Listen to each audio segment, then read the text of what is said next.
Le Royaume-Uni achètera au moins 12 avions de combat de dernière génération F-35A qui ont la capacité de porter également des armes nucléaires.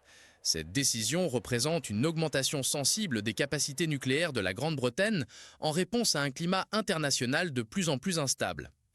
La décision intervient parallèlement au nouvel engagement du Royaume-Uni à rejoindre la mission nucléaire de l'OTAN pour les avions à double capacité, conventionnels et nucléaires, un programme de partage de flotte entre les pays membres de l'Alliance.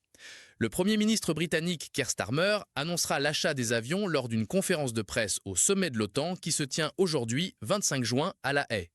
Il a déclaré que la Grande-Bretagne ne peut plus considérer la paix comme acquise à une époque caractérisée par une insécurité radicale.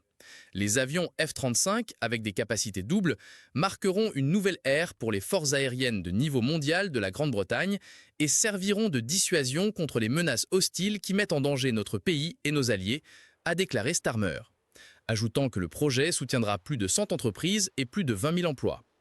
Cela est considéré par le gouvernement comme le plus grand renforcement de la posture nucléaire britannique en une génération, tandis que les nouveaux avions seront déployés à la base RAF Marham dans le Norfolk.